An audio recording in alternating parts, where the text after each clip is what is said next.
ትራክ ላይ ነው ያለነው ዛሬ እና ዛሬ ቀጥታ መናገር የምፈልገው ስለ መስጠት፣ አስራት ለምን አለመስጠት፣ ለምን መታዘዝ ወይም አለመታዘዝ ለምን። ብዙ ጊዜ ሰዎች አርስት ሲያመጡ አንድ አርስት ነው የሚሰጠው። እኔ ግን 5-6 አርስት ሰጥቻችኋለሁ ዛሬ። ምረጡ የፈለጋችሁትን። አስራት መስጠት ለምን፣ አለመስጠት ለምን፣ መታዘዝ ወይም አለመታዘዝ ብላችሁ ልትወስዱ ትችላላችሁ። እንዳልኳችሁ ምክር ነው ይሄ፣ ስብከት አይደለም። እንትኔ ውስጥ ከመግባቴ በፊት ግን በቀደም ዕለት ወንድሜ አሌክስን ሳነጋግረው ነበር እና አንድ ነገር መናገር ፈልጋለሁ። ቢኮዝ ኢንስፓየር የሚያደርጓችሁን ሰዎች አንዳንድ ጊዜ ሪኮግናይዝ ማድረግ ጥሩ ነው እና አሌክስ በጣም የምወደው ወንድሜ ነው እና ብዙ ሰዎች እኔን ሲያገኙኝ እዚህ ብቻ አይደለም ውጪም አሌክስ ይሉኛል፣ እሱን ደግሞ ፋሲል ይሉታል እና ወንድማማቾች ነን በስጋ። ምን አባቴን እንደውም ጠይቆታል፣ እንዴት ነው ይሄ ነገር የት ነበሩ ምናምን ብሎ የኔን አባት ጠይቆታል አንድ ጊዜ እና ለፈገግታ ያለው እና አሌክስ ምን ሆነ፣ አሌክስ በእኔ ላይ ትልቅ ተጽዕኖ እንዳለው እንነግራችሁ ነው እና እኔ ዛሬ የማቀርብላችሁ ነገር ከዛ አይነት ጋር እንድትወስዱት የኔ ምክር አሌክስ ያኔ ለኔ የሰጠኝ ምክር ምን ያህል እንደጠቀመኝ እናንተ ደግሞ ዛሬ የምሰጣችሁ ምክር ሊጠቅማችሁ ስለሚችል እንደዛ እንድታዩት ብዬ ነውና ባለፈው አይ ቲንክ ሪኮግናይዝ እንደዚህ አይነት ነገር መደራረግ አለብን በሚል አሌክስን እንዴት ሆነ ባጭሩ እኔ አዲስ ክርስቲያን ነኝ። ይሄ ማወራላችሁ ሜቢ 25 26 27 ክሎዝ ቱ 30 years ago ነው እና አዲስ ክርስቲያን ነኝ። ቸርች መምጣት ጀምሬ እሱም አዲስ ክርስቲያን ነው፣ ግን ከኔ ሜቢ 1 ዓመት 2 ዓመት ይበልጠኛል እና ግን የአንድ የገባው ነገር ነበረ።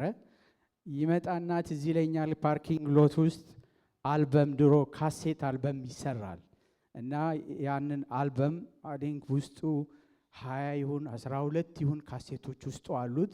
አምጥቶ ሰጠኝ ይሄን ስማ ብሎ እና ያ ካሴት ውስጡ ስለ መስጠት፣ ለእግዚአብሔር ታማኝ ስለመሆን በጣም ብዙ የታጨቀ ነገር ያለበት ነበርና ትዝ ይለኛል ወደ ስራ ሲሄድ መኪና ውስጥ ካሴቱን የጨመርኩ ሰማው ነበር እና ለካስ ሳላውቀው ውስጤ ገብቷል እና ነገሩ ከዛ በኋላ እኔ ተቀይሬያለሁ። ስለ መስጠትና ለእግዚአብሔር ታማኝ ስለመሆን በጣም እሞክራለሁ። ነኝ እያልኳችሁ አይደለም፣ ግን በቃ ውስጤ ስለገባ እንደው ከመስመሬ እንኳን ስወጣ ሊመልሰኝ እመለሳለሁ እና ያ ትምህርት ለኔ በጣም ጠቅሞኛል ማለት ነው። ስለዚህ ዛሬ የምነግራችሁ ምክር አሌክስ ጌታ ይባርክህ እሱን ለማለት ብዬ ነው እና አሌክስ ብዙ ጊዜ እንደዚህ ሰዎችን እንደዚህ ሲመክር እንትን ሲል አውቃለሁ እና እንደዚህ አድርገህ ነበር ወይ ስለው አሁን እኔም እኮ የዛን ጊዜ በጣም ትኩስ ነበርኩ አለኝ። አይ ቲንክ አሁንም ትኩስ ነው፣ አይዞህ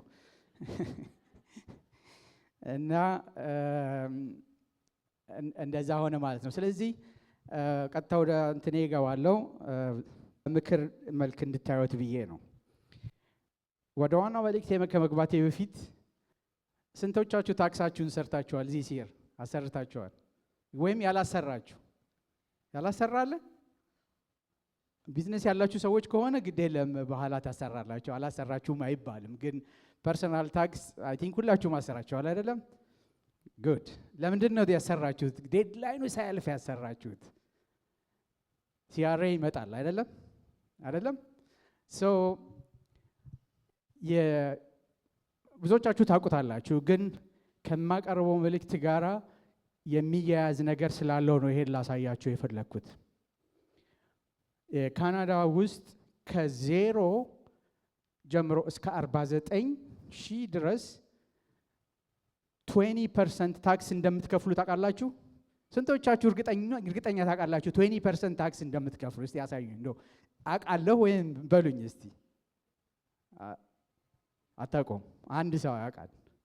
ግን ከ0 እስከ 57 ብሪቲሽ ኮሎምቢያ ውስጥ ከ0 እስከ 49,000 ብሪቲሽ ኮሎምቢያ ውስጥ 20% ታክስ እንከፍላለን። ወደድም ጠላንም ባንከፍል ቢኮዝ አናውቀውም። ለምንድን ነው የማናውቀው 20% እንደማንከፍል? አብዛኛዎቻችን በመንግስትና በድርጅት ውስጥ ስለምንሰራ ፔሮላችን ላይ ታክስ ተቆርጦ ነው የሚሰጠን። ስለዚህ ያቺ ያገኘናትን ታንክ ዩ ጎድ ብለን እንሄዳለን አይደለም። ግን ታክሱ በአመት ሲደመር እስከ 42,000 ድረስ እስከ 49,000 ድረስ 20% ነው የምንከፍለው።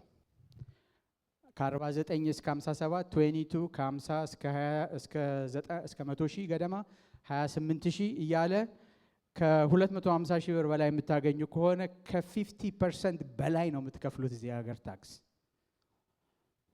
Do you believe that? ባላገኝ ይሻላል ይሄን ትላላችሁ እንዴ? አትሉም። እሷን ወስዳችሁ 50ውን ውሰዱት ነው የምትሉት አይደለም? ግዴታ ነዋ። በግዴታ ሲሆን ትከፍላላችሁ። ይሄንን በኋላ እመጣበታለሁኝ። ሌላ አንድ ስታቲስቲክስ ስላሳያችሁ የቸርች ሬቪኒው በ2023 ወርልድ ዋይድ ወደ 130 ቢሊዮን ዶላር ነበር። 130 ቢሊዮን ዶላር ብዙ ይመስላችኋል፣ ግን አይደለም። 130 ቢሊዮን ዶላር አንዳንድ ጊዜ ይሄ የምታዩት 130 ቢሊዮን የአንዳንድ ሀገሮች ብን በጀትም አይደለም። ግን ለቤተ ክርስቲያን የሚገባው ገቢ በ2023 130 ሚሊዮን ዶላር ነበር፣ ቢሊዮን ዶላር ነበር በዓለም አቀፍ ደረጃ።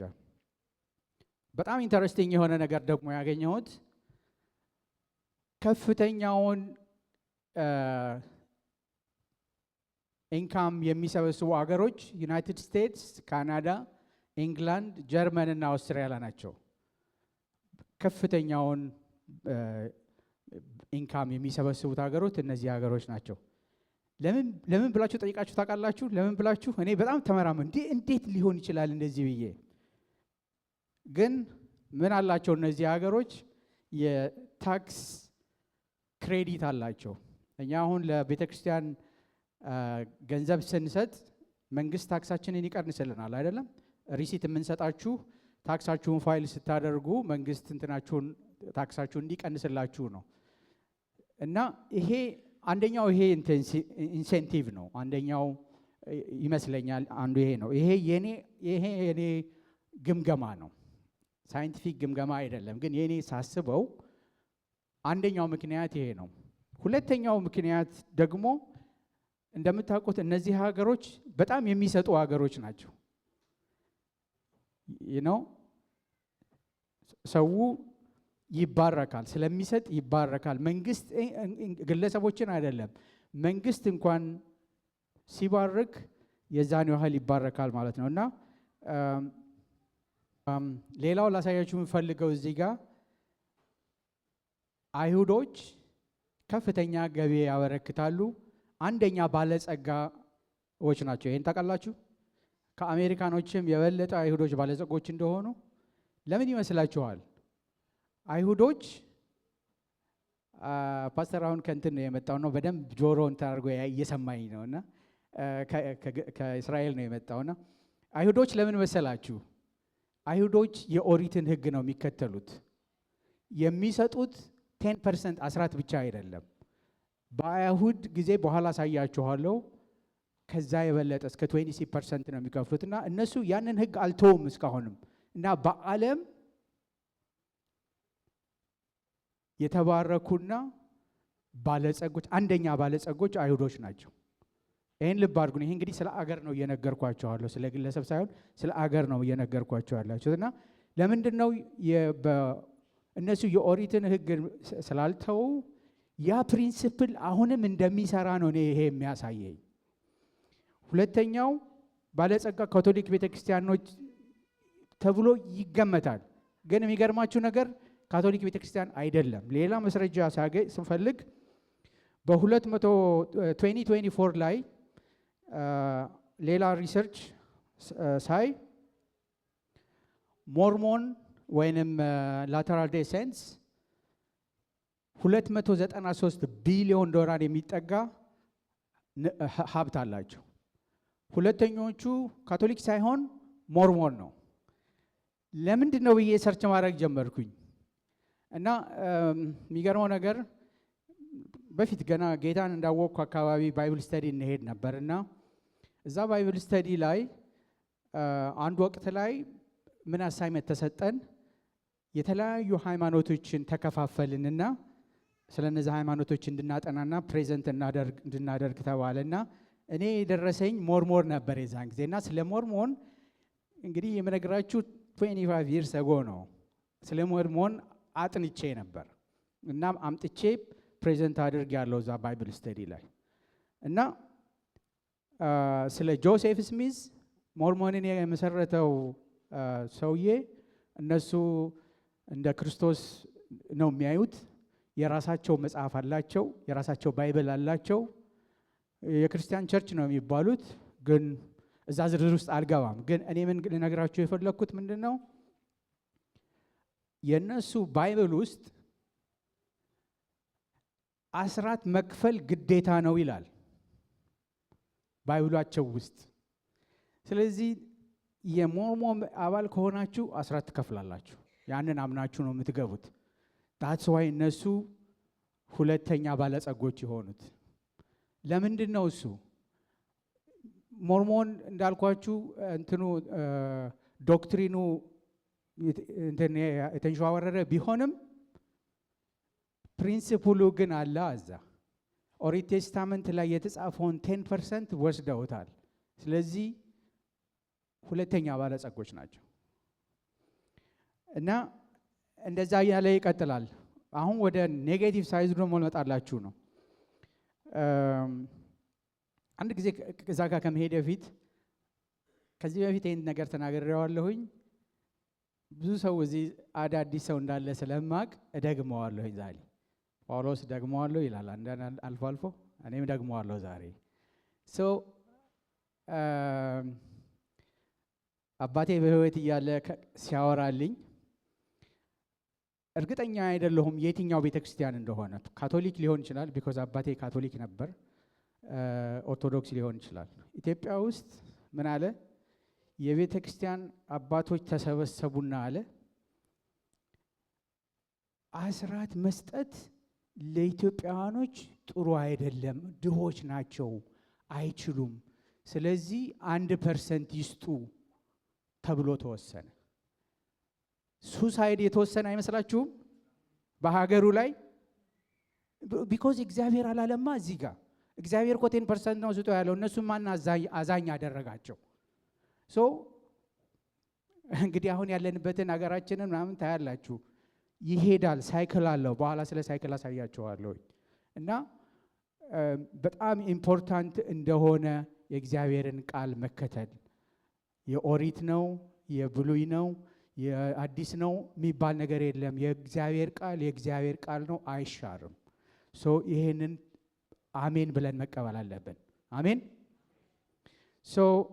ወደ ፕሮቴስታንት ስንመጣ ፕሮቴስታንት ከማደግ ይልቅ 38% እየቀነሰ ነው የሚል ኢንፎርሜሽን ነው ያገኘሁት እና በጣም ያሳዝናል። ቢኮዝ ይሄ ምንድነው የሚያሳየኝ? ፕሮቴስታንት ቤተክርስቲያን ውስጥ ብዙ ጊዜ ስለ መስጠት፣ ስለ አስራት፣ ስለ ታማኝነት ምናምን አይ ቲንክ ኔግሌክት የተደረገ ይመስለኛል። ያንን ነው እያጨድን ያለ ነው። ካናዳ ውስጥ እንደውም አንድ ስታቲስቲክስ ካናዳ ውስጥ the next 10 years ወደ 9,000 የሚሆኑ ቤተክርስቲያኖች ሊዘጉ ይችላሉ የሚል ፕሬዲክሽን አለ። 9,000 ቤተክርስቲያኖች ሊዘጉ ይችላሉ። እኛ በትክክለኛው መስመር ላይ ካልሄድን የዚህ ጣፋንታ የማንካፈለው ምንም ምክንያት የለም። እንጸልያለን፣ እጃችን እናነሳለን፣ እንሰግዳለን ምናምን፣ ግን መሰጠትም አለበት። በእምነት በኋላ እመጣበታለሁ፣ ዝም ብሎ አይሆንም። እና ይሄንን ኢንፎርሜሽን በልባችሁ ውስጥ ይዛችሁ እንድታዳምጡኝ ብዬ ነው ይሄንን አስቀድሜ የነገርኳችሁ። ከነዚህ ከ9,000 ቤተክርስቲያኖች ውስጥ 40% ፕሪስቤቴሪያንስ ናቸው። ምክንያቱን አሁን እዚህ ጋር ማንሳት አያስፈልገኝም፣ ግን ጀስት እንድታውቁት ብዬ ነው።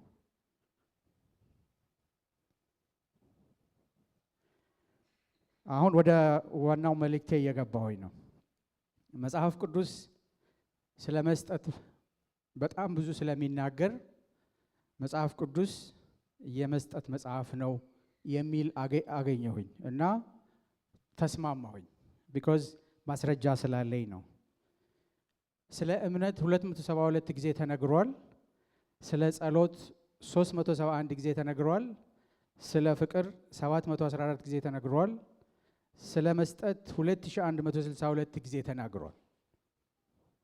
አያችሁት ልዩነቱን? ከጥፍ በላይ ነው። ግን ቤተ ክርስቲያን ውስጥ ለእንደዚህ አይነት ነገር ይሰበካል፣ ይነገራል። አይ ዳውት ኢት ነው። በዚህ ሂር ኤንድ ዴር ይባላል። ግን እንደውም ስለ ታማኝነትና ስለ እንትን ከሌሎቹ በላይ መደረግ ያለበት ይመስለኛል። ካለበለዚያ ያልኳችሁ 9 ሺዎች ውስጥ እንዳያስገባን ጌታ ይጠብቀን።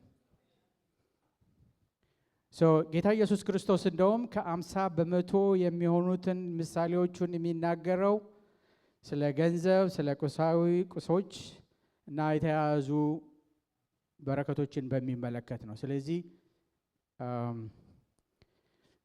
ይህንን የማንከተል ከሆነ we are in trouble።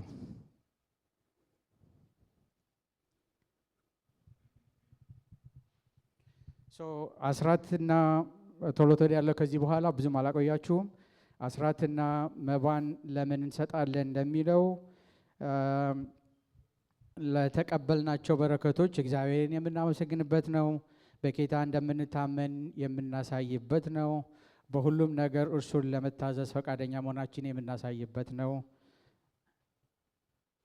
እና እያለ ይቀጥላል። እዚህ ጋር አላቆያችሁም፣ ልሂድ።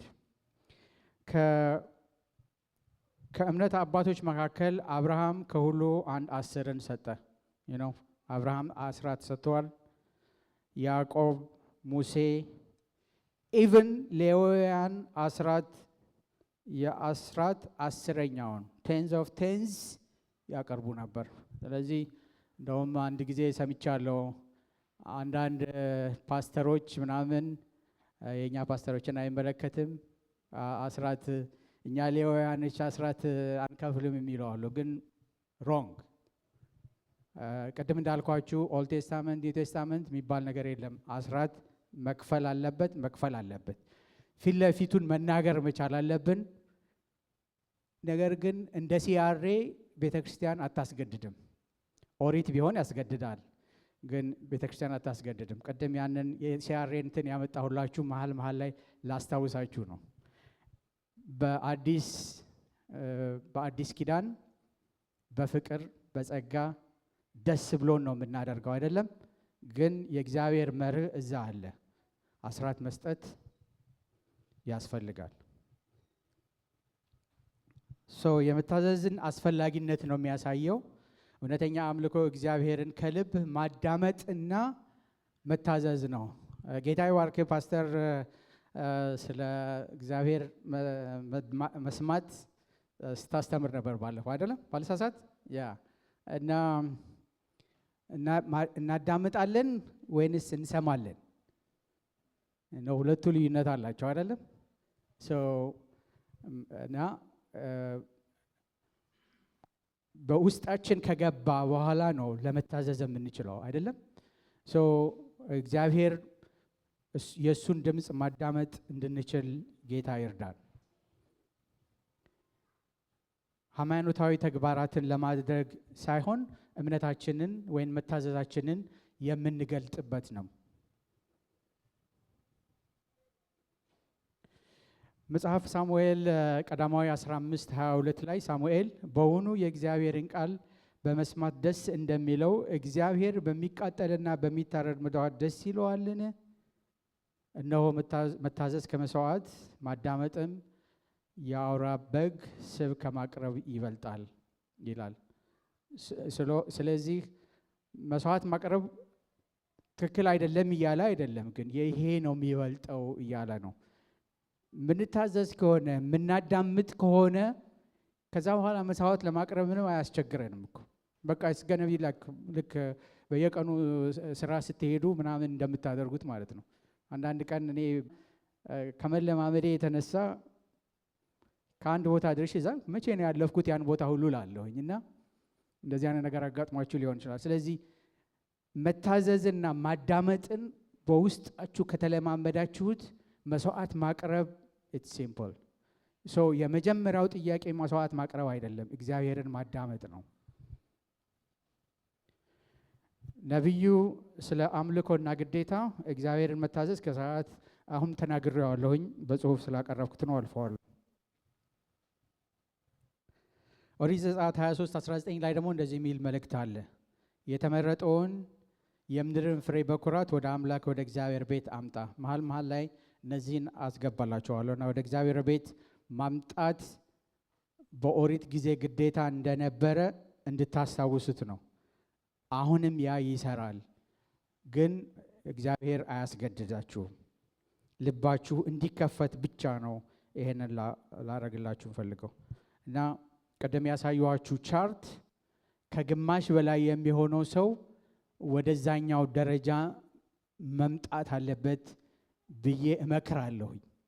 ቢኮዝ በጣም ብዙ ጥቅም ስላለው ለእግዚአብሔር መገኘት ወይንም ለእግዚአብሔር ቅድሚያ መስጠትን የመጀመሪያውን 10% ገቢ መስጠት በሁሉም የህይወት ዘርፎች ለእግዚአብሔር መገዛትን ያሳያል።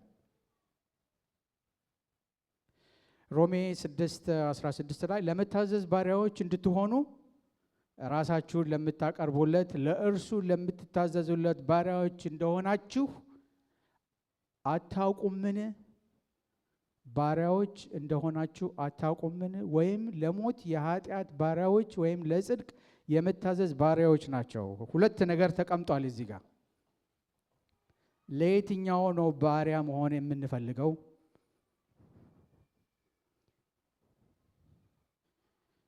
ለአገልጋይነት ወይስ እምቢ ባይነት? መንፈሳዊ ህይወትን ወይም መንፈሳዊ ጥፋትን?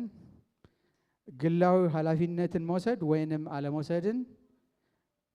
ጽድቅን ወይም ጥፋትን? ሁለት ምርጫዎች አሉ። ብዙ ምርጫ ማድረግ ትችላላችሁ። እዚህ ጋር ልትቀጥሉ ትችላላችሁ። መታዘዝ ለባሪያ መታዘዝኛ ለአሰሪዎቻችን እኮ ባሪያዎች ነን አይደለንም እንዴ? ካልታዘዝን we're fired። ሶ ለማን ነው ባሪያ መሆን የምንፈልገው?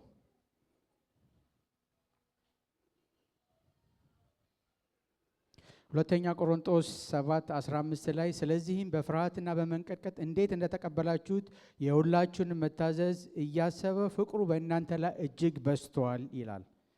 ይህም ስለመታዘዝ ነው የሚያወራው ሐዋርያው ጳውሎስ። ለቀድሞ እርማቱ በሰጡት ምላሽ ያለውን ፍቅሩን ነው እየገለጸላቸው ያለው።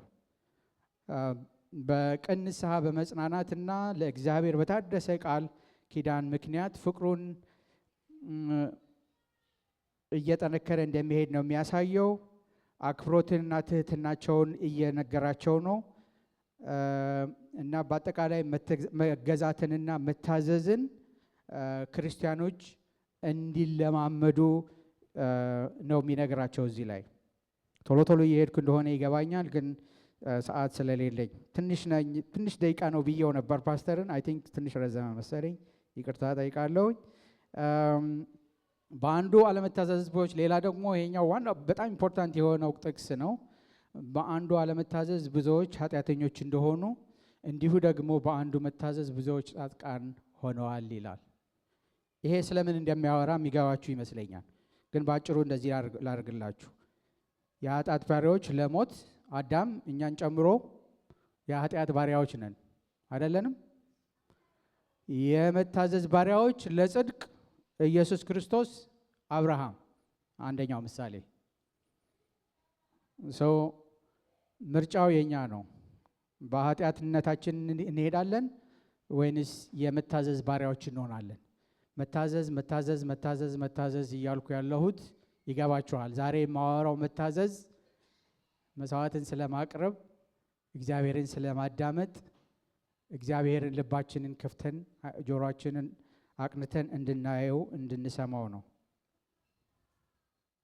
ማቴዎስ 9:13 ነገር ግን ሄዳችሁን ምሕረትን እወዳለሁ መስዋዕትንም አይደለም ያለውን ምን እንደሆነ ተማሩ። ኃጢአተኞችን ወደ ንስሐ እንጂ ጻድቃንን ልጠራ አልመጣሁምና አላቸው። ይሄን የተናገረው ማን ነው? ጌታ ኢየሱስ ክርስቶስ። ይሄ ቃል ያለው ሆሴ 6:6 ላይ ነው። ምሕረትን እወዳለሁ መስዋዕትንም አይደለም የሚለው ቃል ያንን ቃል ኦሪት ላይ ያለውን ሆሴ ላይ ያለውን ቃል ጠቅሶ ነው ኢየሱስ ክርስቶስ የሚነግራቸው። ስለዚህ እዚህ ጋር የሚያሳየን ኢየሱስ ክርስቶስ ራሱ ከኦሪት ሕግም እየወሰደ እነሱን የሚያስተምርበት ምሳሌ ይሰጥ ነበረ። ስለዚህ ሆሴ 6:6 ምን ይላል?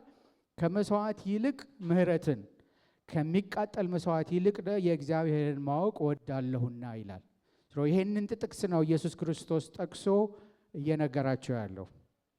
ስለዚህ የውስጥ አምልኮ ምሕረት አለው፣ ከውጭያዊ ስርዓት ይበልጣል ማለት ነው። ስለዚህ መስዋዕት መስጠት አስራት ማድረግ ነው ሁለተኛው ደረጃ ነው። ዋናው ደረጃ እግዚአብሔርን ምሕረትና አምልኮ በውስጥ መጀመሪያ መቀበል ነው ማለት ነው። ውጫዊ የምናደርገው ፐርፎርማንሱ አያስፈልግም ማለት አይደለም፣ ግን የውስጡ ነው መጀመሪያ የሚያስፈልገን ማለት ነው። ኦኬ አልፈዋለሁ ይሄንን። ኦኬ አሁን አንድ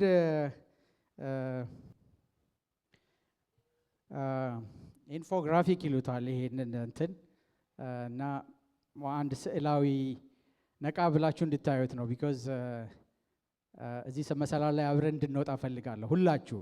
ኦኬ መውደቅ አለ ስንንጠለጠል ምናምን እና ቢኬርፉል እያያችሁ ነው።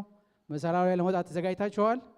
ኦኬ ሶ ይሄ ሰውዬ መሰላል ላይ የሆነ እቃ ይዟል። ኢምፖርታንት እቃ ነው። አይ ዶንት ኖ ምን እንደሆነ ብቻ በጣም ኢምፖርታንት እቃ ነው።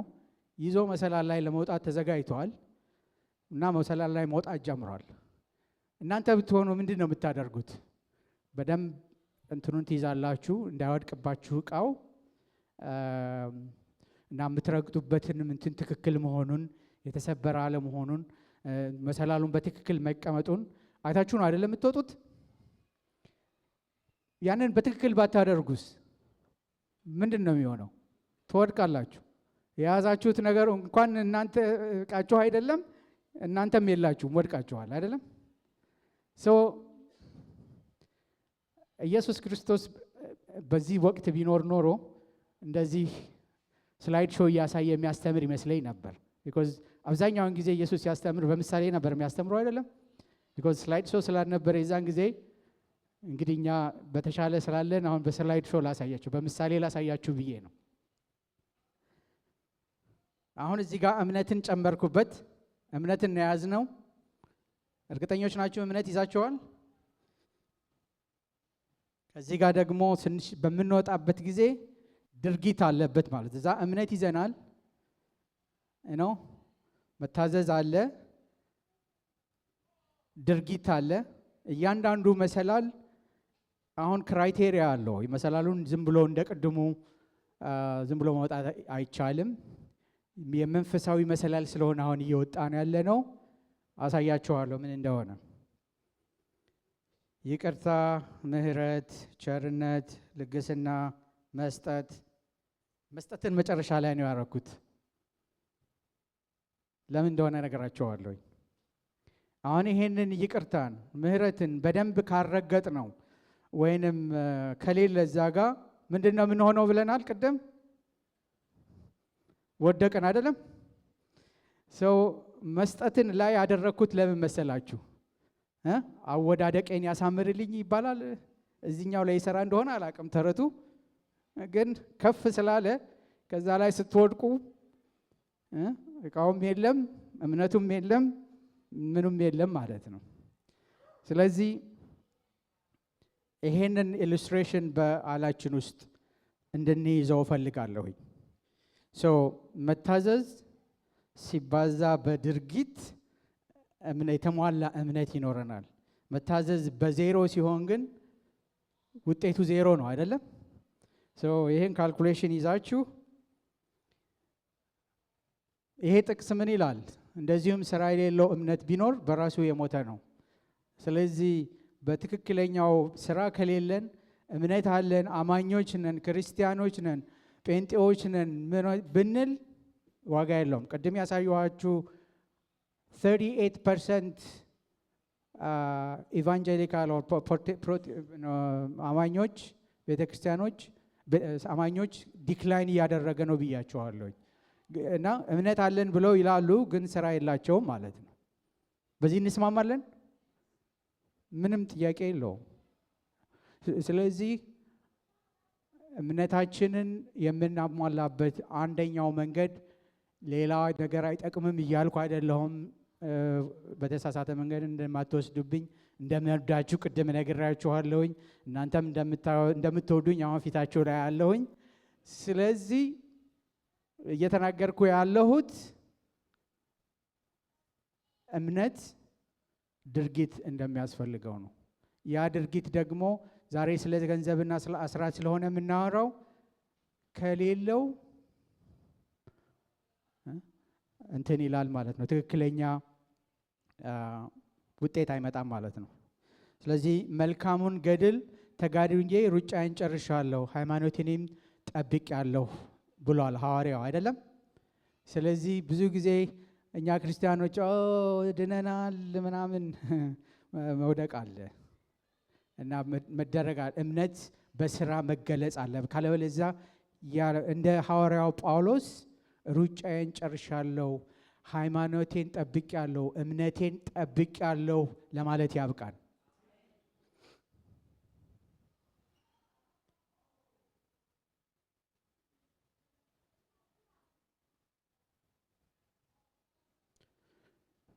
ኦኬ፣ አንዳንድ ስትኖችን እዘላቸዋለሁ ጊዜ ለመቆጠብ፣ እናንተ ታነቡታላችሁ እዛ ላይ። በብሉይ ኪዳን አስራት 23% ነው የሚከፈለው እና ቅድም የታክሱን እንትን ያሳየኋችሁ ስንት ፐርሰንት ነበር ትንሹ ሚኒመሙ የሚከፍለው? እዚህ 20% አይደለም? ስለዚህ የኦሪትን ህግ ነው ሬቪኒው ካናዳ የወሰደው መሰለኝ፣ ከዛ ላይ መሰለኝ የወሰዱት። ስለዚህ በኦሪት ህግ 23% ነበር የሚከፈለው። አስራት ብቻ አይደለም። እዚህ ጋር አሳያቸዋለሁ። ሌዋውያን ለአምልኮ ለበዓላት ለድሆች ይሰጣሉ። የሚቃጠል መስዋዕት፣ የእህል ቁርባን፣ የሰላም መስዋዕት፣ የኃጢአት መስዋዕት፣ የበደል መስዋዕት፣ ለተለያዩ ኃጢአቶች ማቅረብ እና በአንዳንድ ዓመቶች ላይ እስከ 20% አስራት ይከፍሉ ነበር። ወደ ሁለተኛ ቆሮንቶስ 9:19 በእኛ በኩል ለእግዚአብሔር ምስጋና ምክንያት የሚሆነውን ልግስና ሁሉ እንድታሳዩ በሁሉ ነገር ባለጠጎች ትሆናላችሁ ይላል። ባለጠግነት እንዴት እንደሚመጣ ነው እዚህ ጋር የሚያሳየን። ጳውሎስ ስለ ልግስና መለኮታዊ ብልጥግና ነው እዚህ ጋር እየተናገረ ያለው። እዚህ ጋር አልፈውና አንድ ሳይክል አሳያችኋለሁኝ። ሌላውን በተቀረ ማንበብ ትችላላችሁ። የመስጠት መርህ እንደ የበረከት ውደት ነው ወይም ሳይክል ነው። እኛ አሁን በምንሰጥበት ጊዜ ኦኬ፣ ሳይክሉን ላሳያችሁ መጀመሪያ። ይሄ ሳይክል ልግስና ነው፣ መስጠት ነው፣ አስራት ነው እና አምልኮ አለው፣ ልግስና አለው፣ ምስጋና አለው፣ ባለጠግነት አለው። ሰው አንዱ ጋር ብሬክ ካደረግነው፣ በተለይ እዚህ ባለጠግነት ወይም ልግስና ጋር ካቋረጥ ነው ሳይክሉ አይቀጥልም ማለት ነው። ቅድም ነግሬያችኋለሁ። ጁሾች ሳይክሉን ጠብቀው ነው ያሉት። የኦሪትን እንትን በግልም ቢሆን በቤተ ክርስቲያንም ቢሆን በአገርም ቢሆን ያንን ሳይክል እየጠበቁ ነው ያሉት። ይሰጣሉ፣ እግዚአብሔርን ያመልካሉ፣ እንትን ይላሉ። በረከቱ ሰርክል ሳይክል ውስጥ ነው ያለው ማለት ነው። ነገር ግን እኛ ራሳችን ራስ ወዳድ ከሆንን ለራሳችን እናስቀምጥና ሳይክሉን ቆርጠዋለን። ብልጽግና በረከታችን እዛ ጋር ይቋረጣል የሚል እምነት አለኝ። ይሄ ልንከራከር እንችላለን፣ ግን ከተለያየ ቦታ ላይ እንዳየሁት ብልጽግና ሳይክል እንዳለው ነው። እኛ አንዳንድ ጊዜ በጣም የተሳሳተ ግምት አለን። ስለሰጠን በግዴታ እግዚአብሔር ነው መምጣት አለበት ማለት አይደለም። መጀመሪያ እኮ መታዘዙ ነው ዋናው። እግዚአብሔር ባይሰጥስ ባያድንም እንኳን ብለዋል አይደለም እንዴ? ግን እግዚአብሔርን እንታዘዛለን በሚል ሞቲቭ መሆን አለበት። ስለዚህ ይሄን ሳይክል እንዳይቋረጥ ጌታ ይርዳን። ጌታ ኢየሱስ ክርስቶስ በጣም ደግሞ ከሚገርመኝ ከጌታ ኢየሱስ ክርስቶስ እሺ ቁረጥ እያለኝ ነው። ጌታ ኢየሱስ ክርስቶስ እቺን ብቻ ተናግሬ ጨርሳለሁ። አንድ ብቻ ሜቢ ስላይድ በኋላ ላይ አመጣለሁኝ። ሉቃስ 21:4 ላይ ዓይኑን አንስቶ መባቸውን በመመዝገብ የሚቀጥሉ ባለጠጎች አየ። አንዲትም ድሃ መበለት 2 ሳንቲም በዚያ ሰጥታ አየና፣ እውነት እላችኋለሁ ይህች ድሃ መበለት ከሁለት ይልቅ አብልጣ ጣለች። እነዚህ ሁሉ ከትርፋቸው ወደ እግዚአብሔር መዝገብ ጥለዋልና፣ ይህች ግን በጉድለቷ የነበራትን ትዳሯን ሁሉ ጣለች አለ። ይህንን ኢየሱስ ክርስቶስ ነው የተናገረው። ስለዚህ አንዳንድ ሰዎች አስራትና መባ ኒው ቴስታመንት ላይ የለም የሚሉት ይሄ ብቻ ይበቃኛል። እንደውም እቺ ሴትዮ አስራቷን አይደለም የሰጠችው፣ 100% ነው የሰጠችው። ስለዚህ ሳይክሉ እንዳይቋረጥ ጌታ ይርዳን። ኦኬ አሁን አልፍና አንድ የመጨረሻ ስላይድ አሳያችሁና ጨርሳለሁኝ። ኦኬ ማለታ ከዚህ መስፍን ጨርስ እያለኝ ነው። ስለዚህ እወጣለሁ።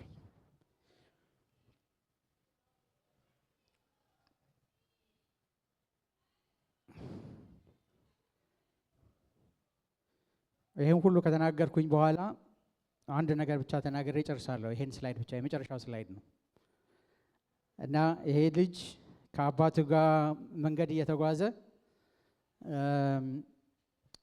አባቱ ድንጋዩን ያይና ልጄ ይሄንን ድንጋይ ብትገፋው ትችላለህ፣ የፈለክበት ቦታ ማድረግ ይለዋል። እሺ ይልና ልጁ መግፋት ይጀምራል። ቢገፋ ያ ድንጋይ እንደምታዩት የትም አይሄድም። ዞር ብሎ አባቴ ይቻላል ብለኸኛል እንዴት ነው ምናምን፣ እኔን አልጠየቀኝም አለው። እናንተ ብቻዬን እችላለሁ የማትሉት ነገር አለ? ብቻዬን አልችልም የምትሉት ነገር አለ? ኦፍ ኮርስ አለ። ስለዚህ የማቴዎስ ወንጌል 11:28 እናንተ ደክማችሁ ሸክማችሁ የከበደ ሁሉ ወደ እኔ ኑ እኔም አሳርፋችኋለሁ። ታንኪዩ ጌታ ይባርካችሁ።